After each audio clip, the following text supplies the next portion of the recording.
Can you speak a little bit about your post on True Social on Iran and what was the decision and why you didn't attack? Well, other countries have come to me and they've said we were getting ready to do a very major attack tomorrow.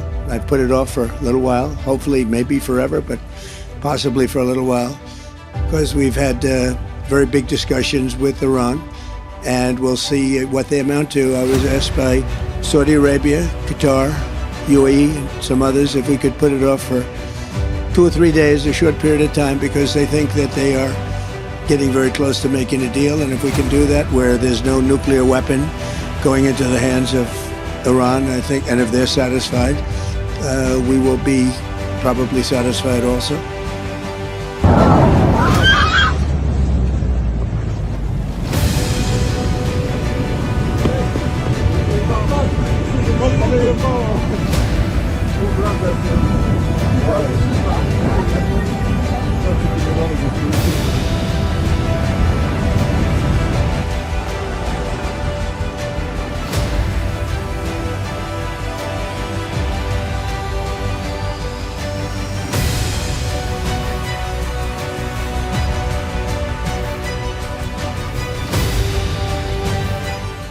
Kalau ada negara yang sudah kalah tapi masih saja berbuat onar, dua negara penjajah seperti Amerika, Israel adalah jawaban yang tepat.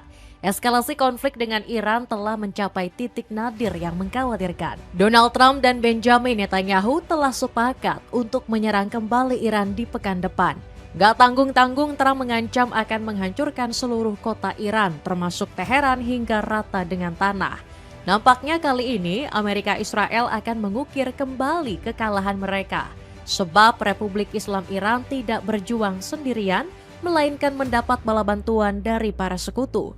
Kepulangan Trump dari Beijing, China bukannya semakin menguatkan hubungan, malahan semakin menambah panas suasana.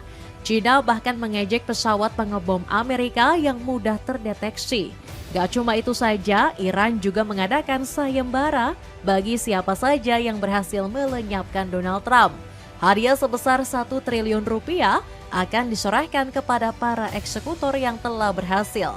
Korps Garda Revolusi Islam Iran juga meladeni permintaan perang Trump dengan melatih jutaan rakyat mereka untuk berperang. Mampukah Republik Islam Iran memenangkan pertempuran ini seandainya konflik kembali pecah? Siapakah yang akan terpojok di antaranya? Apakah Iran atau Amerika Israel? Cetak Gol coba merangkumnya. Israel Amerika salah menantang perang melawan Iran sebagai berikut.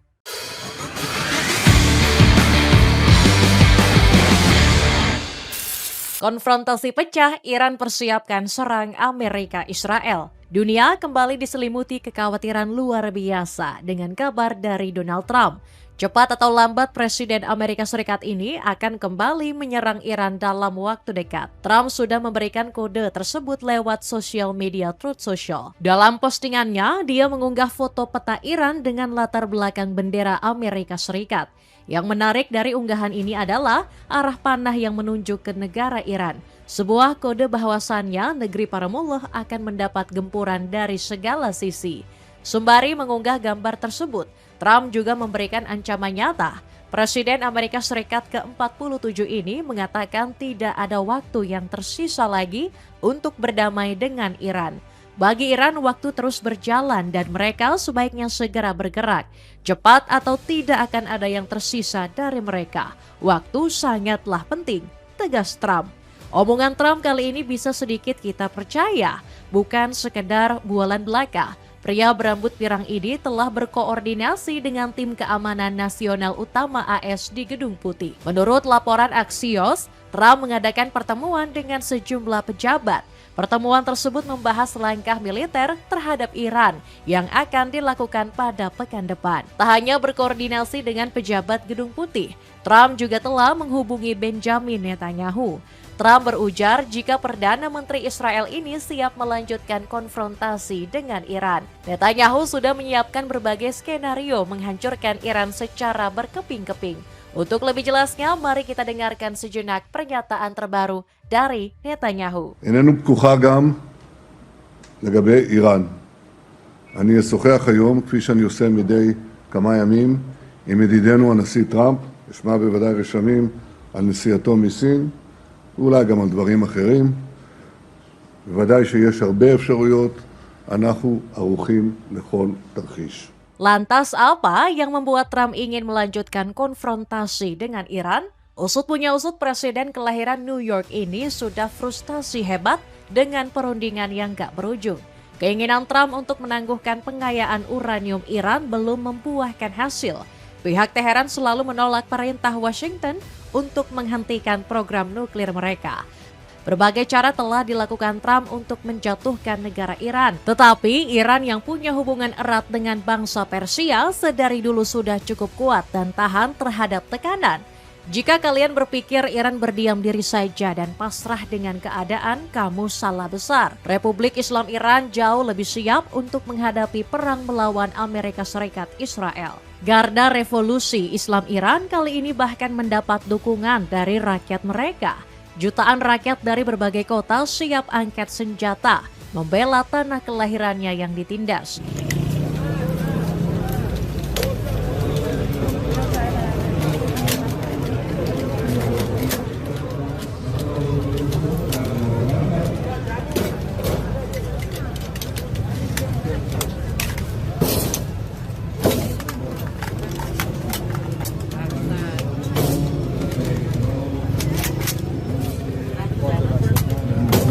Para mujahidin juga tak hanya datang dari pria saja, melainkan wanita yang siap untuk berjuang. Semangat persatuan rakyat Iran juga tersiar melalui televisi mereka. Dua orang pembawa acara sedang memegang senjata dengan menargetkan foto Trump dan Netanyahu. Melihat persiapan matang Iran, Mohsen Rezai menebar ancaman yang nyata. Anggota Dewan Kebijaksanaan Iran ini mengatakan Trump sudah salah memperhitungkan kekuatan sang raksasa Persia, menentukan tenggat waktu serangan militer dan kemudian membatalkannya sendiri. Dengan harapan sia-sia bahwa bangsa dan pejabat Iran akan menyerah, pukulan besi dari kekuatan bersenjata yang tangguh dan bangsa besar Iran akan memaksa mereka mundur dan menyerah, tulis Rezai. Ancaman ini bukan sekedar bualan semata ataupun gembar-gembor dari Iran saja, melainkan tindakan nyata dengan menggelar latihan anti-helikopter berskala besar di Teheran. Menurut Brigadir Jenderal Hassan Hassanzadeh, IRGC sudah siap bertempur melawan Amerika Israel. AS Israel salah perhitungan, Iran di backing sekutu kuat. Donald Trump belum terlambat untuk menarik semua ancamannya ke Iran. Statistik dan fakta mencatat kekuatan Republik Islam Iran hanya melemah kurang dari 30% saja. Artinya 70% kekuatan Iran masih kuat dan bertahan hingga saat ini. Kekuatan tersebut mencakup amunisi rudal Republik Islam Iran yang masih melimpah ruah. Kita bandingkan dengan Amerika yang hampir 50% kekuatannya telah melemah. Menurut analisis Mark Kension dan peneliti Chris Park, 45 hingga 50% rudal termahal AS telah lenyap. Secara spesifik, penggunaan amunisi selama perang berkisar 45%. Situasi ini menjadi semakin kritis lantaran cadangan amunisi AS sudah menipis duluan sebelum berperang. Kalau kita ibaratkan sama saja seperti menyelam tanpa membawa bekal perlengkapan. Yang ada tindakan ini sebagai bunuh diri dan menyerahkan nyawa secara sia-sia. Saking pusingnya, Gedung Putih sampai-sampai meminta perusahaan senjata untuk terus menggenjot produksi. Gak tanggung-tanggung yang diminta adalah 10.000 stok rudal. Setiap produksi pasti ada harga yang dibayar mahal. Sekali produksi bisa memakan puluhan juta dolar. Pertanyaannya, mampukah Amerika memproduksinya di saat keuangannya sedang menipis? Alih-alih bisa menyetir Iran, Amerika Israel justru semakin terpojok dengan perlawanan keras dari sekutu. Sebut saja China yang berani mengejek kekuatan Amerika Serikat ternyata tidak keras. Sebuah perusahaan intelijen geospasial China mengklaim melacak pesawat pengebom B-2 Paman Sam dengan mudah. Pesawat ini sudah turut membantu Iran mengetahui keberadaan musuh. Padahal kita mengenal Amerika terkenal dengan teknologi keamanannya yang super ketat. Bantuan lainnya juga tak hanya datang dari negeri tirai bambu. Korea Utara ikut membantu Republik Islam Iran dalam pengembangan teknologi kapal selam canggih. Kapal selam ini dibekali dengan sistem anti radar.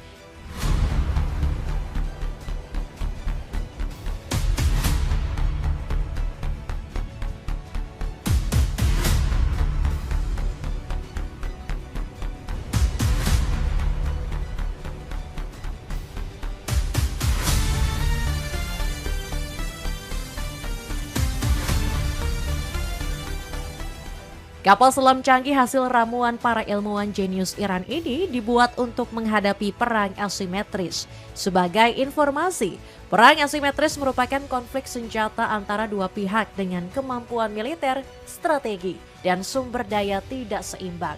Pihak yang melemah menggunakan strategi seperti gerilya, sabotase, teror, hingga serangan cyber untuk mengimbangi kekuatan lawan yang lebih besar. Dalam konteks peperangan di Selat Hormuz, kapal selam Ghadir dirakit untuk menghadapi kapal induk milik Amerika Serikat. Kapal domestik ini memang memiliki ukuran yang kecil dan ringan, namun kapal ini terbukti efektif di perairan dangkal seperti kawasan Selat Hormuz. Menurut sumber Iran, kapal selam Ghadir ini memiliki panjang sekitar 29 meter dengan bobot 117 hingga 125 ton. Kapal jenis Ghadir ini memang dirancang untuk tidak terlibat secara langsung dalam menghadapi Angkatan Laut Amerika. Ia memanfaatkan Teluk Persia yang cenderung dangkal, berisik, dan sempit. Kondisi ini sangat menguntungkan Iran dalam perang di Selat Hormuz. Rusia juga turut memberikan bantuan. Berbeda dengan China dan Korea Utara, bantuan negeri beruang kali ini adalah siap untuk menampung stok uranium Iran. Dmitry Peskov mengatakan proposal ini diajukan langsung oleh Vladimir Putin. Proposal ini disampaikan oleh Presiden Putin dalam kontak dengan Amerika Serikat dan negara-negara regional. Tawaran itu masih berlaku tetapi belum ditindaklanjuti, kata juru bicara Kremlin. Rusia sendiri menjadi negara dengan stok senjata nuklir terbesar di dunia. Peskov menilai tawaran yang diajukan Putin adalah solusi untuk mengedepankan perdamaian. Pengen cari sepatu formal tapi tetap terlihat kece? Sepatu pantofel dari brand RT Footwear yang kini diskon 68%. Cek linknya di bawah ini. Eropa siap membantu Iran melawan tirani Amerika Israel. Kalau ada negara yang sudah terdesak tapi tetap tidak tahu melawan itu adalah Amerika Israel. Ramai-ramai para sekutu dua negara penjajah mulai menjauhi Zionis. Sebuah survei terbaru menunjukkan mayoritas warga Eropa ingin lepas dari pengaruh Amerika Serikat. Survei ini dilakukan dari lembaga riset asal Jerman, yakni Bertelsmann Stiftung. Lembaga survei ini menyebut 70% penduduk percaya Uni Eropa harus sudah lepas dari kekangan Amerika. Sentimen buruk ini semakin menyebar luas hingga sampai negara Inggris. Penduduk Ratu Elizabeth menginginkan 67% negaranya tidak bergantung penuh pada Amerika Serikat. Perpecahan Eropa dan Amerika nampaknya sulit untuk bisa diselesaikan. Sebut saja negara seperti Austria yang bertindak berani mencegat pesawat mata-mata AS. Bahkan otoritas Swiss sampai mengerahkan jet tempur Eurofighter Typhoon demi menghentikan armada U-28 Amerika. Tidak hanya sekali tetapi dua kali beruntun pada tanggal 10 dan 11 Mei 2026. Awalnya Austria sudah mengizinkan wilayahnya untuk digunakan oleh dua pesawat AS pada tanggal 10 Mei. Tetapi Amerika justru tidak menggunakannya dan mengirim dua pesawat yang berbeda. Yang lebih parah, pihak Paman Sam tidak memberikan pemberitahuan sama sekali. Peristiwa tersebut seolah menjadi pengingat bahwa Amerika tidak bisa berbuat seenaknya, biarpun berhadapan dengan para sekutu. Dan yang lebih ironis, pencegatan ini diyakini turut merusak agenda AS, sebab pesawat U-28 identik digunakan untuk intelijen sinyal dan operasi pengintaian. Entah operasi apa yang dijalankan oleh Paman Sam, tapi yang jelas rencana tersebut harus terhambat karena insiden ini. Masalah dengan Austria belum selesai, Amerika kembali ditimpa masalah lainnya. Gak ada angin, gak ada hujan. Trump secara tiba-tiba batal mengirimkan 4.000 tentara ke Polandia. Buat kalian yang tidak tahu permasalahan ini, kami akan menerangkannya secara singkat. Permasalahan ini muncul setelah Trump menarik pasukan dari Jerman. Amerika Serikat langsung mengirim ribuan tentara dan sejumlah alutsista ke Polandia. Tujuannya agar bisa menekan Jerman dan beberapa negara Uni Eropa yang membangkang. Bukannya disambut baik, pemerintah Polandia malah meminta untuk menarik rencana tersebut. Perintah untuk membatalkan pengerahan pasukan dan alutsista sudah dikonfirmasi oleh Pete Hegseth. Penarikan ini dipicu karena tidak mendapat restu dari pemerintah Polandia. sebab Washington sebelumnya tidak memberitahu akan mengirimkan pasukan ke Polandia. Mereka menelpon saya kemarin, mereka tidak tahu, mereka terkejut, kata Don Bacon selaku anggota DPR Partai Republik. Sikap keras Eropa juga nggak hanya ditujukan ke Amerika Serikat saja. Sekutu setia Paman Sam yakni Israel juga mendapat balasan setimpal dari Eropa atas perbuatannya. Menurut laporan CNBC, sanksi tersebut menyasar 3 tokoh penting dan 4 organisasi pemukiman yang dinilai bertanggung jawab atas kekerasan terhadap warga Palestina. Menariknya, sanksi ini sejatinya sudah diajukan sejak lama, namun Eropa selalu gagal melaksanakannya karena veto dari Viktor Orban yang saat itu menjabat sebagai Perdana Menteri Hongaria. Kini posisi tersebut telah digantikan Peter Magyar yang memilih menghentikan dukungan ke Israel dan mendukung langkah Uni Eropa. Sudah saatnya kita bergerak dari kebuntuan menuju tindakan nyata. Ekstremisme dan kekerasan membawa konsekuensi, kata Kepala Kebijakan Luar Negeri Uni Eropa, Kaja Kallas. Berbagai langkah yang diambil Eropa adalah sebuah fenomena yang cukup langka. Negara benua biru yang semula patuh dengan perintah Washington kini mulai jaga jarak. Negara-negara Eropa sadar jika ikut berperang dengan Amerika Israel akan menambah kerugian, baik dari segi ekonomi maupun kestabilan negara yang pastinya bakal terganggu. Sebaliknya, Amerika Israel justru semakin mendapat tekanan habis dari negara benua biru. Giorgia Meloni menolak keras Italia ikut terlibat dalam operasi militer di Selat Hormuz. Menurut Meloni, ikut operasi militer di Selat Hormuz sama saja seperti mengganggu kedaulatan Iran, Prancis, Jerman, Inggris, bahkan turut membantu Lebanon yang sedang ditindas oleh Zionis. Ketiga negara ini mengirimkan kapal perusak agar bisa mendamaikan konflik melawan Zionis. Sepatu sneakers dari Lido kini turun harga. Kamu bisa dapatkan potongannya dengan mengklik link di bawah ini. Itulah ulasan Amerika Israel salah menantang perang melawan Iran. Bagaimanakah pendapatmu? Sudah siapkah Republik Islam Iran menghadapi konfrontasi dari Amerika Israel di pekan depan? Siapakah yang bakal terpukul dalam perang kali ini? Coba tulis pendapatmu di kolom komentar di bawah ini.